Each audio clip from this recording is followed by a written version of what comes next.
ধন্যবাদ সিলেট 10 লাইভ চ্যানেলকে আমাকে বক্তৃতা দেওয়ার সুযোগ করে দেওয়ার জন্য। এছাড়াও যারা সংবাদকর্মী এখানে আছেন সকলকে ধন্যবাদ জানাচ্ছি আজকের এই প্রোগ্রামটা লাইভ কভারেজ বা প্রিন্ট মিডিয়া কভারেজের জন্য।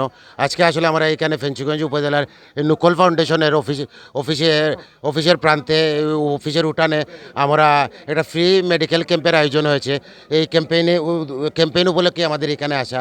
এই ক্যাম্পেইনটা আসলে বিএনপির ভারপ্রাপ্ত চেয়ারম্যান বাংলাদেশের আগামী দিনের যাকে নিয়ে বাঙালিরা স্বপ্ন দেখে বাংলাদেশের আগামী দিনের রাষ্ট্রনায়ক জনাব তারেক রহমানের নির্দেশে এবং বিশ্বব্যাপী বাঙালির অত্যন্ত পরিচিত মুখ, আন্তর্জাতিক অঙ্গনে বাঙালির অত্যন্ত কমন একটা ফেস, বিএনপি চেয়ারপারসনের অন্যতম উপদেষ্টা ও যুক্তরাজ্য বিএনপির সংগ্রামী সভাপতি জননেতা আলহাজ এম এ মালিকের উদ্যোগে এবং এখানে মৌলভীবাজার বিএনএসবি হসপিটালের সার্বিক সহযোগিতা এবং বিশেষ করে যার কথা না বললেই নয়, গ্রেটার ঢাকা ফোরাম ইউকের সম্মানিত সভাপতি আমাদের অত্যন্ত শ্রদ্ধেয় বড় ভাই গুলাম সাব্বির আলী পারভেজ ভাইয়ের সৌজন্যে আজকে যে আয়োজন করা হয়েছে, এই আয়োজনটা কিন্তু গত শুক্রবারে আমরা দক্ষিণ সুরমা উপজেলার তেতলি ইউনিয়নের তেতলি উত্তরপাড়া খাজাক মহলে আয়োজন করেছি।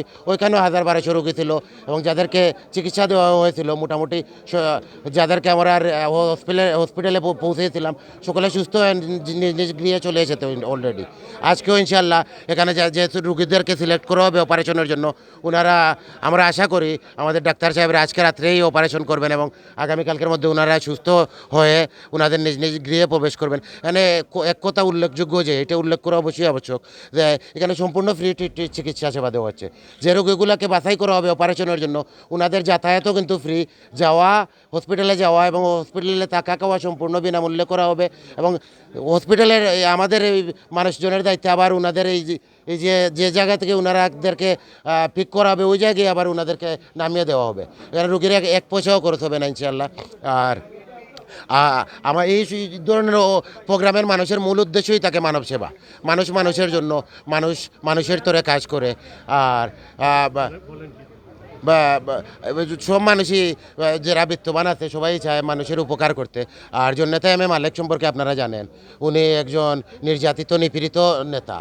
উনি হয়তো দেশে আসতে পারেন নাই বিগত 17 বছর, কিন্তু 17 বছর প্রতিনিয়তই ওনার আমাদের সাথে যোগাযোগ ছিল। ওনার দেশের তরে জনগণের তরে ওনার মন সবসময় কাঁদত।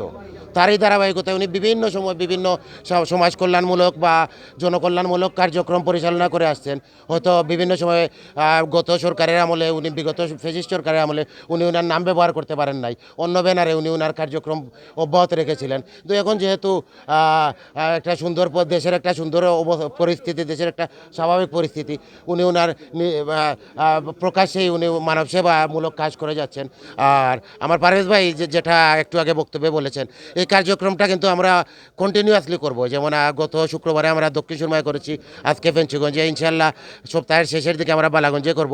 এরপরে আমাদের আরেকটা চিন্তাধারা আছে, আমরা দক্ষিণ সুরমা, ফেঞ্চুগঞ্জ, বালাগঞ্জে যতটা ইউনিয়ন আছে প্রতিটি ইউনিয়নে আলাদা ভাবে ফ্রি মেডিকেল ক্যাম্প করব। একটা এটা তো চক্ষু শিবির, ওইটা শুধু হবে ফ্রি মেডিকেল ক্যাম্প।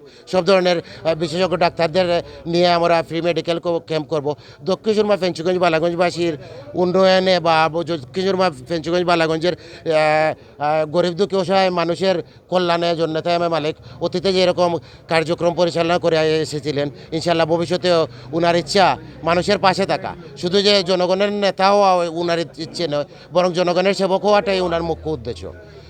আমরা ফেঞ্চুগঞ্জবাসীর কাছে জননেতা এম এ মালিকের সুস্থতা কামনায় দোয়ার আহ্বান করবো যে ওনার জননেতা এম এ মালিক সাহেবের জন্য দোয়া করবেন।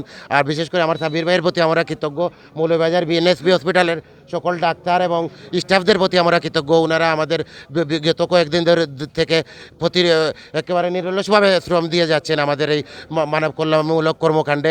ওনারাও আমাদের এই উন্নয়নমূলক কর্মকাণ্ডে ওনারাও শরিক। আর সকলের সুস্বাস্থ্য দীর্ঘায়ু কামনা করে আমার বক্তব্য শেষ করছি। আসসালামু আলাইকুম।